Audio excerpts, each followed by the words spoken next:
Daber el ben Israël v'ikru le teruma met kol ish asher devenu libo tikru et turumati. Donc la paracha ici, elle vient nous expliquer qu'Akadosh Baruch Hu, Kaviachol, il demande au Bnei Israël de réunir l'argent nécessaire pour pouvoir construire le Mishkan. Et vadaï que ici, la manière comme Hachem il demande la chose, elle est surprenante. V'ikru le teruma. Rashi dit li lishmi. C'est comme là pour moi. C'est comme là que c'est Shiye Mamash c'est Shem Shamaim. Kol ish asher devenu libo. Chacun qui a nidivut alev. De là, il dit, Rahim Akadosh, il déduit de là, que si quelqu'un ne donne pas Benidivut Alev, cette trouma n'est pas acceptée pour construire le Mishkan. Pourquoi ça? Parce que étant donné que le Mishkan est makom ashrat ashrina, et que pour que la shrina puisse être dans le Mishkan, il faut que ce soit Benidivut Alev. C'est pour ça que là-bas, si quelqu'un n'a pas donné Benidivut Alev, comme ça dérange pour la ashrat ashrina, c'est pour ça que cette trouma n'est pas acceptée. Donc maintenant, tu veux dire comment on va savoir? Moshe Rabbeinu, il a Ruach HaKodesh. Il savait voir, quand une trouma, il la recevait de la personne, est-ce qu'elle était Benidivut Alev ou pas? Et en fonction de ça, il acceptait ou il refusait. Donc il ne prenait que ce qui était Benidivut Alev, parce que c'est cette trouma, les maaseh, qui va amener à Ashrat Ashrina. Alors la question, elle est comme ça. Quelle était les chora, la raison pourquoi la Torah demandait Nidivut Alev? Est-ce qu'il y avait une avamina que ça ne va pas être Benidivut Alev? Mais venons, on se met dans le contexte. On parle ici de l'argent qu'on ramasse, pourquoi? Pour le Mishkan. Ouais. On parle de gens très riches. On dit que le plus pauvre parmi eux est sorti avec 80 ânes d'Égypte pleins d'or et d'argent. Donc c'est-à-dire c'est des bonhommes qui sont pleins d'or et d'argent dans le désert où on n'a rien à faire avec l'or et l'argent. Ouais, c'est comme là, on en a tellement, on ne sait même plus quoi faire avec ça. Ouais. Et maintenant, ces gens-là, je leur demande maintenant de donner une trouma pour construire le Mishkan. Donc c'est même pas de l'argent que tu vas dire, c'est pour aider des trucs, des œuvres ou des trucs. Non, c'est pour le Mishkan, c'est pour vous. C'est pour vous, c'est pour votre synagogue, pour construire une synagogue pour vous, construire un Mishkan, un endroit où la Shrina va résider là-bas, et que là-bas on va faire les korbanos, on va faire votre avoda, on va faire tout ce qu'on doit faire là-bas. Les chora, il n'y a même pas une avamina bichlal qu'on ne va pas donner Benidivut Alev. Imaginez-vous un petit peu que le Mashiach il va venir, et le Mashiach il va demander maintenant, Pitom, il va faire une collecte pour pouvoir finir le Beth Amikdash. Ouais. Et attention, il va dire maintenant, attention, il faut donner le bon cœur, vous ne donnez pas le bon cœur. C'est pas tel qu'on va donner le bon cœur. Tout le monde va courir. Tout le monde va courir, va donner ce qu'il peut donner, chacun ce qu'il peut, mais va être de bon cœur. Il y avait une avamina de penser que je vais me retrouver ici avec des donations ou des dons que je vais recevoir des gens, bichlal, pas de bon cœur. Comment la Torah peut dire une chose pareille, qu'il faut que ce soit Benidivut Alev et qu'il y avait une avamina que non? En fait, les Mfarshim, ils expliquent ici en vérité que l'homme ne doit pas oublier qu'il est banouy mi nefesh vegouf. Il est construit avec son nefesh, qui est chelek elokam imal, que lui, ce nefesh, il est mamash neshama teorai, que là-bas, vadaï, tout est leshem shamaim, tout est de bon cœur, tout est mikol alev, il n'y a pas de safek là-bas. Mais par contre, il y a le gouffre. Et dans le gouffre, il y a les midot. Et les midot sont là, mamash, et qui partagent l'homme, mamash, comme si c'était deux personnalités. Tu peux avoir le même bonhomme, qui d'un côté, ce bonhomme-là, il est en même temps, comment dire, kulo leshem shamaim, mais d'un autre côté, banouille de midot qui sont à l'opposé de ça, à l'opposé complètement. C'est-à-dire que ces midot pourraient, cet homme-là, lui donner une argacha mauvaise lorsqu'il veut donner un don. C'est-à-dire quoi? Il va donner la zdaka, mais il ne va pas la donner à Botaï, Benidivut Alev. Tu vas dire, alors, pourquoi il la donne alors? Il la donne, Mishum Misva, parce qu'on a un chiyuv de donner. En tant que chiyuv, je donne, mais ce n'est pas Mikol Alev. Et pourquoi ça? Parce qu'Adam, l'homme, il aime son argent. Il aime son argent, il a du mal à s'en séparer. Et cet argent, il veut la garder dans ses mains. Et comme maintenant, il faut la donner, parce qu'il a une chova de donner. Ce qui n'est pas Benidivut Alev en Botaï. Quand on parle de chesed, le chesed évalué dans la Torah est un chesed qui doit être avat chesed, pas maaseh chesed. Il y a une grande différence entre avat chesed et maaseh chesed. Maaseh chesed, c'est le chesed qu'on fait parce qu'on est obligé de le faire. On est obligé de faire le chesed parce que la Torah demande de faire du chesed. Mais maintenant, il y a avat chesed. Avat chesed, c'est quoi? C'est aimer le chesed. On voit un exemple de ça dans la Torah. On voit un exemple de ça avec Abraham Avinu. Abraham Avinu, il a fait la Brit Mila, il est le 3e jour. Le 3e jour, il est malade, il est cholé, il est anous. Anous al piadibour. Il n'y a même pas d'avamina de vouloir lui demander quoi que ce soit. Maintenant, ce jour-là, Abraham Avinu, comme il est malade, qu'est-ce qu'il a fait à Gauche-Boukou? Plus que ça, il est déjà malade, et en plus, aussi Hama Minartika, il a fait sortir le soleil de son écrin, sous-entendu qu'il y a une chaleur torride, que les gens ne tournent pas dans les rues, donc il n'y a rien. Donc c'est-à-dire qu'il n'y a pas de mitziout de chesed, et en plus il est malade. Donc c'est-à-dire que la chose, elle est complètement, il est minoutak le bonhomme, c'est-à-dire qu'il n'est pas concerné par ça. Ou l'eau cachot là devant lui. Et malgré tout, qu'est-ce qu'on voit là-bas? Le chef al petah oel qui est il se tient à Pétah. Bruchim Abaim. Bruchim Abaim, Bruchim Abaim. Asseyez-vous si vous trouvez des places.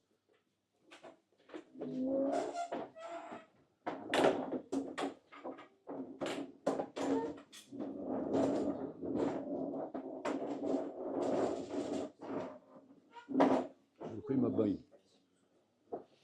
Alors voilà, donc j'étais en train d'expliquer. Asseyez-vous. Donc j'étais en train d'expliquer le lien des midot chez un ben Adam, les midot, c'est le trait de caractère chez un homme, combien il peut être mi'akev dans sa vodat Hashem et combien il peut déranger dans la vodat Hashem. Comme on voit ici dans la paracha, vikrouli trouma benidivut alev, qu'il faut donner benidivut alev, là où a priori il n'y avait même pas une avamina, que les bénis Israël, lorsqu'il s'agit de donner cet argent et ces dons au Mishkan, un avamina qu'ils vont pas donner, qu'ils vont donner a priori de bon cœur. La Torah vient me témoigner que quoi? Que c'est pas quelque chose qui est automatique. C'est pas quelque chose qui est automatique qu'on va donner de tout son cœur. Et pourquoi c'est pas automatique? Tout simplement parce qu'il y a les midot chez la personne. Et les midot me'akvot, c'est-à-dire qu'il peut y avoir rabotai au niveau du da'a de la personne, l'ashkafa de la personne, un birour clair à ce niveau-là. Chez Barour, la dame, ma chovato be'olamo. Le bonhomme, il sait très bien qu'il doit étudier, il sait très bien qu'il doit faire les misot, il sait très bien qu'il doit faire la volonté d'Hachem. Aval les midot me'akvot, les midot sont me'akev. Le trait de caractère de l'homme qui est soit la fainéantise, soit l'avarice, soit la kina, soit la ta'ava, soit le kavod, la gava, sont des choses qui sont me'akvim chez l'homme et qui dérangent l'homme. Maintenant, l'homme n'est pas conscient de ça. Il n'est pas conscient qu'il a chez lui, rabotai, kaviachol, des choses qui l'empêchent de pouvoir se grandir et faire ce que la Torah lui demande. Et ça se mélange dans le caractère de l'homme. Et on n'arrive pas à repérer ces choses-là, rabotai. Ça, c'est des choses qui sont essentielles. Dans ma vie, j'ai eu deux maîtres principaux.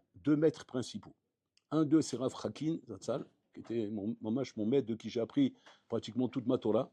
Et mon deuxième maître, Rav Wolbe, de qui j'ai appris rabotai, toute la avoda, du moussar, du tikkun amidot, verroulé. Rav Hakin nous apprenait toujours, rabotai, qu'il y a des traits de caractère, comme la hatzlut, la fainéantise, qui peuvent beaucoup déranger pour pouvoir mamash grandir dans la Torah. Il dit la Torah n'est pas un mixoin ou une matière comme toutes les matières qu'on connaît quand on va faire des études, etc. On est sérieux dans nos études parce qu'on veut quand même réussir. On n'est pas amené à faire des études pour échouer. On veut réussir dans nos études. Donc c'est normal qu'on va, même si on n'est pas forcément des grands matmidim, des grands, sérieux dans notre... mais on va faire attention parce que nos parents nous ont payé nos études et on veut quand même sortir de là-bas avec un diplôme. C'est normal. L'étude de la Torah, c'est différent. La Torah nous dit comme ça.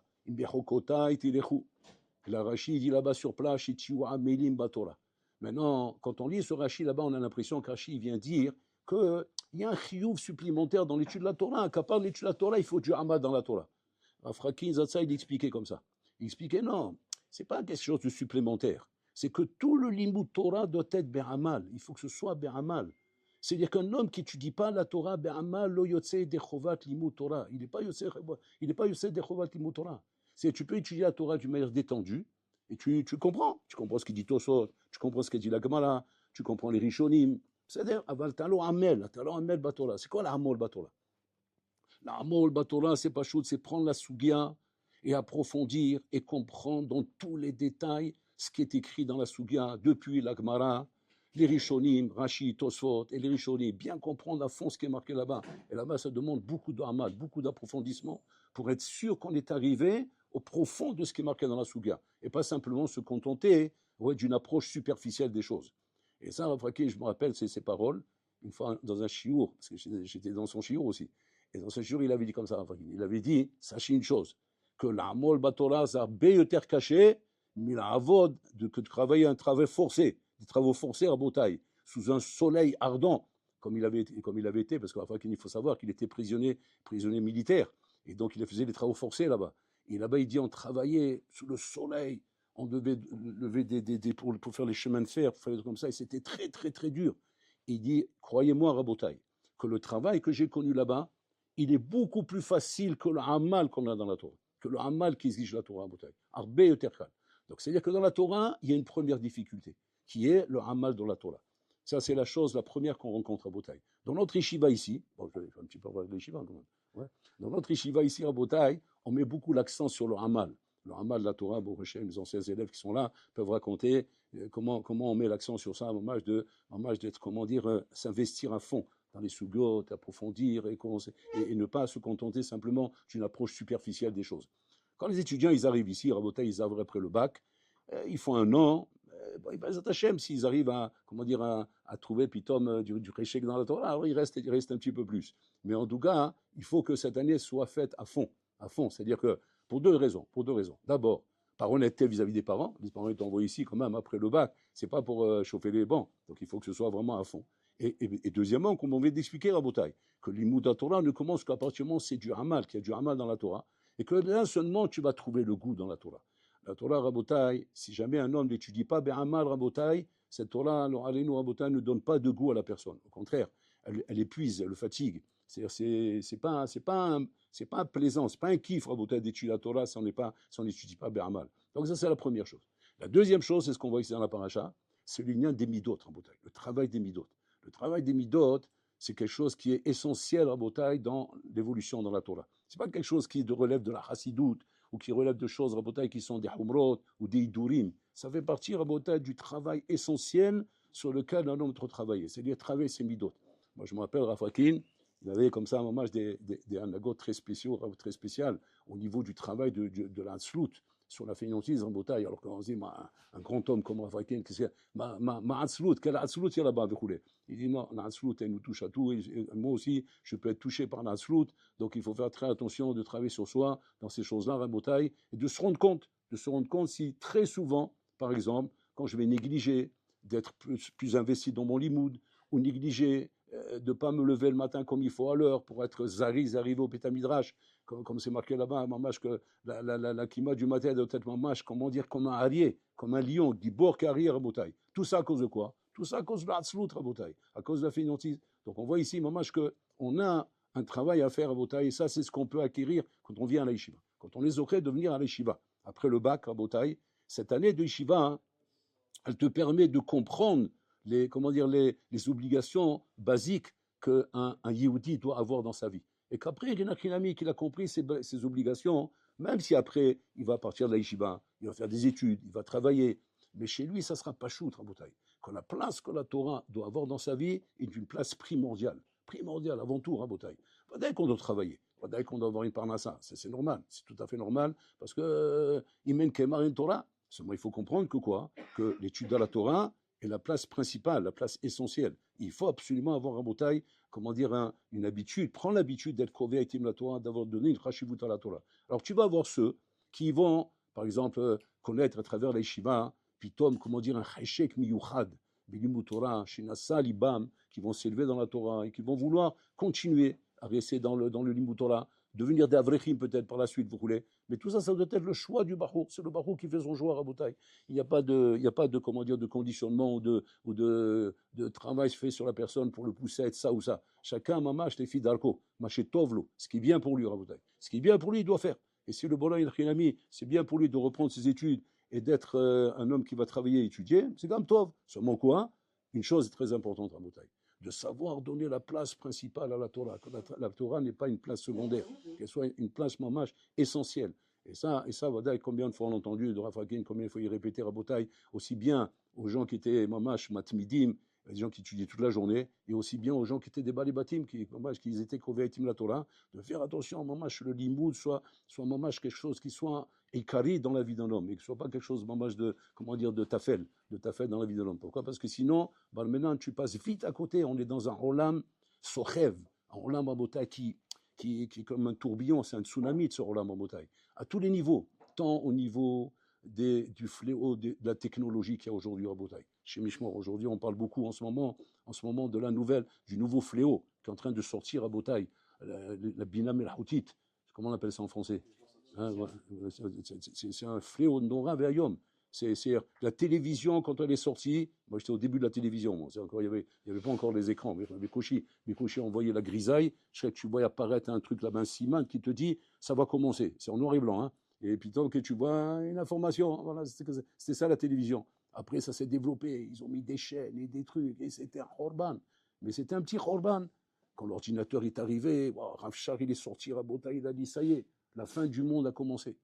Sur l'ordinateur, il a dit ça. Internet, oh, Hashem Alachem. Maintenant, la Bina Melachoutit Rabotai, c'est un maké bepatish. Je ne sais pas si on peut aller encore plus loin. Ensof les Kilkulim Rabotai. Alors ça, c'est une chose qui, Barmenan Rabotai, va représenter un fléau nora.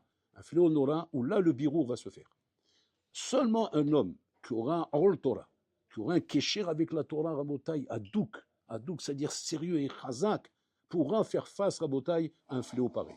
Un fléau pareil. Parce que c'est un fléau nora. C'est un fléau nora. Quelqu'un, un balabaït m'a amené, il m'a dit, regardez, posez-lui des questions. Alors je me suis amusé à poser des questions Rabotai. J'ai posé une question, Be'ioun dans la Sougia, il faut être mounard. Il faut être mounard. Tu n'es pas mounard dans la Sougia, tu ne sais pas répondre à ces questions. Impossible. Ouais. Il m'a dit, bon, ça, il a pris un peu de temps. Ça a pris un peu de temps, il a mis quand même 1 minute et demie pour me répondre. C'est énorme. C'est énorme. Il m'a dit, c'est énorme pour la Bina Melachoutit. Bon, la question était corsée, Rabotai. Il m'a amené 15 chitotes. 15 chitotes pour répondre à la question. Rishonim, Aharonim. Ça fait peur, Rabotai. C'est dangereux. Pourquoi? Parce que tu n'as pas en face de toi, Rabotai, un Rav. Tu n'as pas en face de toi, Rabotai, un Moré Olachat. Tu n'as pas en face de toi un Tamid Chacham. Que les maîtres, que les Chachamim nous ont dit, c'est les Charav, Tisalek Minasafek. Un homme, il doit vivre avec un Rav. La Emunat Chachamim, c'est la base de tout notre judaïsme, Rabotai. Mais là, Barmenan, un homme, il va se dire, c'est ça mon Rav. C'est mon Rav. Il sait me répondre tout de suite à toutes mes questions. Il sait me résoudre tous mes problèmes. Plus vite que le Rav. Et très souvent, même le Rav, il dit Hachem Yazor. J'aime pas quand il me dit Hachem Yazor. Lui, il me dit pas Hachem Yazor, lui. Qu'est-ce qu'il fait? Il répond. Et quand je fais une remarque dans la réponse, il me donne 3 autres réponses. Et c'est encore une remarque, encore 3 autres réponses. C'est-à-dire qu'il n'est pas à court. Il n'est pas à court à bouteille d'idées et de solutions à mes problèmes. Alors que pas toujours, j'arrive chez mon Rav à avoir des solutions à tous les problèmes, etc. Des fois, c'est un peu confus, etc. Et ça, à un moment donné, Rabotai, ça va nous amener vers un problème très grave. Que le problème va être, comme on dit, il va falloir faire le choix entre une achinami, entre la émouna que tu dois avoir, que la Torah nous a transmis, que quoi t'as c'est les charav, rav akavana, basar vadam, un rav Rabotai qui est là devant toi, c'est ton rav, atamamin bo. Et que ce rav et l'achinami, à un moment donné, tu auras même l'impression qu'il n'a pas la compétence de cet appareil-là. Il n'est pas capable de répondre aussi vite, aussi loin, avec tellement de détails comme cet appareil. Et combien ça va être mes balbels le d'or, la bouteille. Combien ça va être mes balbels, le bitboul et les nora. Surtout ceux qui ont des appareils, des iPhones, des chez Mishmor, qui sont ouverts à toutes ces choses-là, la bouteille. Et que donc le bonhomme, il est voué à lui-même. Qui va le surveiller? Qui va lui dire comment tu poses ta question? Qui va lui dire si ce que tu es en train de demander, c'est nahon ou pas nahon? Qui va lui dire maintenant s'il n'est pas en train de s'embrouiller là-bas et de se perdre là-bas dans des questions, Rabotai, qui peuvent l'amener à des taux de saot, à des résultats qui sont des résultats très mesoukanim, Rabotai, dans la vie. Des décisions très graves dans la vie. Où normalement, il te faut un rav pour ça. Pourquoi? Parce qu'un rav, ça relève de la imuna de chachamim. On sait très bien, Rabotai, que notre Torah, c'est une Torah de Massoret. Mais rav les talmid, Rabotai, avec la Yirat Shamaim, des midot et des exemples. Vous voulez? Moi, Rabotai, quand j'ai vu Rafakin devant moi la première fois, je savais que j'avais le Hafez Chaim devant moi. Donc c'est fini, on ne peut plus discuter avec moi, c'est fini. Barouli, je sais où je vais. Je sais où je vais avec ça, Rabotai. Mais qu'est-ce que j'ai derrière moi? On va savoir qui se cache derrière ces grands là-bas. Ouais, un malade mental là-bas, Mahboul là-bas, avec tous ces ch'tiotes, avec toutes ces bêtises qu'il a roulé. Ils ont réussi à me faire un montage et à me donner des réponses comme ça par le Ménan. On va arriver à un stade, Rabotai, où le birour va être fatal. Fatal. C'est-à-dire la séparation va être fatale.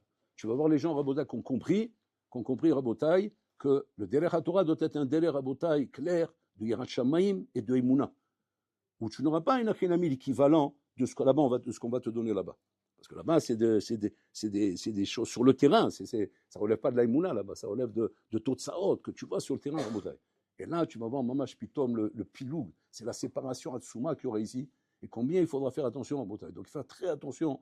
On est dans une phase du Dor, dans une phase de la génération Rabotai qui est très, très mesoukene, très mesoukene. Combien les Rabbanim ont crié à l'époque déjà, on parlait Rabotai de petits progrès, de petites choses, qui étaient des choses qui paraissaient pas tellement dangereuses. Mais en vérité, tout est proportionnel. Vous aussi, ça vous paraît pas dangereux. Au contraire, vous voyez à travers ça que des bonnes choses, c'est parce que effectivement, ça peut aider à résoudre des problèmes intéressants de la vie de tous les jours, etc. Mais la sakana qu'il y a derrière, quand maintenant tu vois l'ampleur que ça prend, et la manière comment ça se développe, Shalom, je ne veux pas rentrer dans les détails, Rabotai. Ça, vous avez dû l'entendre, Bissama. Mais ça part dans tous les sens, chez Mishmo. Et la sakana, elle est très très grande. Aujourd'hui, on est devant un fléau, Rabotai.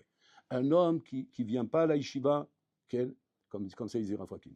Ayom, tzrichim la guia, on doit arriver à la yeshiva pour être Yehudi. Pour savoir qu'est-ce que c'est veut dire être Yehudi. Savoir ce que quoi être Yehudi, il faut venir à la yeshiva. Aujourd'hui, on n'apprend pas dehors c'est quoi être Yehudi. C'est pas la synagogue là-bas avec les chants de Shabbat, ou bien avec les kiddush qu'on fait le Shabbat, ou bien avec le folklore et tout l'ignalim. C'est bien. On n'a pas dit que c'est pas bien. Mais c'est pas avec ça qu'on se construit une yadout, Rabotai.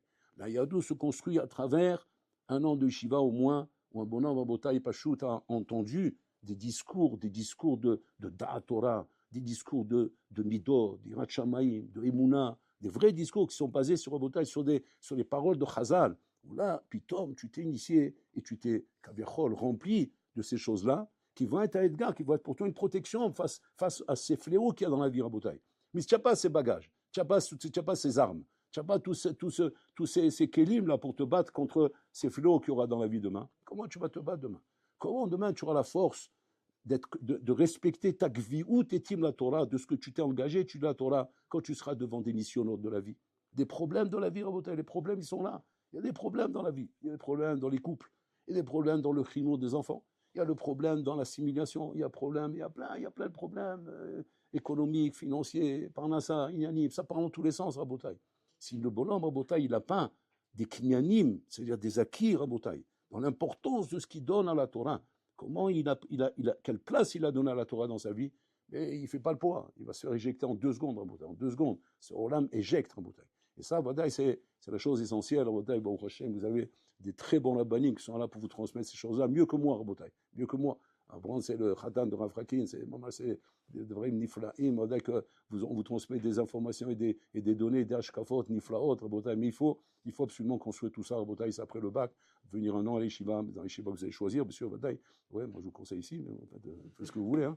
Chacun il fait son choix comme il veut, mais en tout cas, Rabotai, c'est très important, l'ivnot et asmo, c'est le binyan, Rabotai, c'est le binyan du atid pour les valeurs de la Torah. Sans ça, on ne peut pas prétendre avoir des valeurs dans la Torah, Rabotai, si elles ne sont pas basées, fondées, Rabotai, sur des valeurs qui proviennent de paroles de Chazal, de ce que les Chachamim nous ont transmis, de ce qu'on transmet, de mettre en élève à travers les générations, Rabotai. C'est vrai qu'aujourd'hui, on s'éloigne énormément de toutes ces générations qui ont connu les Gdolim, les Gdolim, les vrais Gdolim, comme le Hafez Chaim, le Hazonish, etc., tous ces anciens, tous ces Gdolim, Rabotai, c'est Anakim, Sheba Anakim, Rabotai, qui représentait mamash toute la Torah en elle-même, Rabotai. Et que quand on a connu au moins ceux qui les ont connus à cela, Rabotai, comme moi j'ai eu ce mérite d'avoir connu ceux qui les ont connus, alors ça nous donne, Rabotai, vraiment une assise, ça nous donne, Rabotai, comment dire, une position barrée par rapport à ce qu'on avance et ce qu'on dit, Rabotai. Mais avec le temps, ça se dissipe tout ça, Rabotai. Tout ça est en train de s'effriter. On n'a presque plus, Rabotai, de transmission. Donc pour ça qu'il faut vraiment s'attacher, Rabotai, aux vrais Chachamim. Et faire attention, qui c'est ces Chachamim? Faire attention, Rabotai, il faut être critique. Il ne faut pas croire tous les barbus. Ce n'est pas tous les barbus et tous les gens qui portent des chapeaux et des vestes, etc., que forcément ce qu'ils disent c'est caché et tu peux mettre un tampon dedans. Faites très attention, Mishomim, Miloshomim. C'est pour ça qu'il faut avoir de la Torah, Rabotai. Il faut avoir entendu c'est quoi de la Torah pour avoir au moins quelque chose qui permet, comme le maître étalon. C'est ce que le maître étalon. Mais moi, je ne sais pas ce que c'est. Mais c'est un maître étalon. Avec ça, on sait c'est quoi un maître. Parce qu'on a la référence du maître. Si jamais ce maître étalon, on l'a plus. On n'a plus la référence du maître. Mais dans 20 ans, dans 30 ans, dans 50 ans, ça sera quoi, Rabotai? Ça sera, tu vas venir qu'un 2 mètres, tu vas dire, ça c'est un mètre. Qui peut te contredire là-bas? Tu dis, mais quoi? Eh ben oui, tu n'as plus le truc de référence. Comment tu peux être sûr que ce que tu dis, c'est un mètre? Tu peux pas être sûr. Chacun va venir, il va s'avancer avec ses idées, avec ses ignanis, comme lui il ressent. Il fait un gâchot de chez l'eau. Nous, comment tu peux vérifier? C'est pour ça qu'il faut absolument, Rabotai, avoir reçu mamash, l'authentique de la Torah, la Torah authentique, celle que nos maîtres ont reçue de leur maître, de Gdoler Olam, Rabotai, et cette Torah, elle est transmise comme ça, de maître en élève, et elle nous donne la certitude qu'on sait qu'on est dans le bon chemin, Rabotai.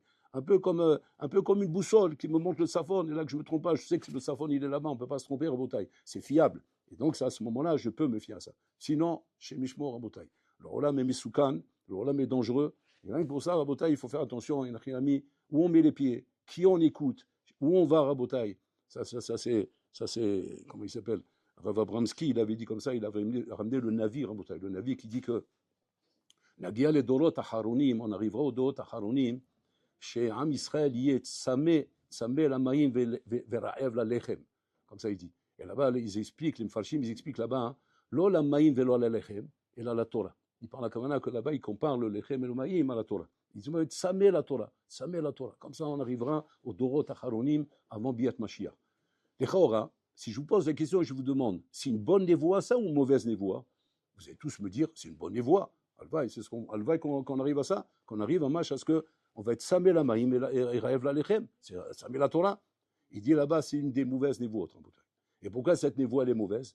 Parce que malheureusement, quand un homme, Rabotai, il est Tsameh, il est Raev, qu'est-ce qui se passe? Il mange n'importe quoi, il boit n'importe quoi.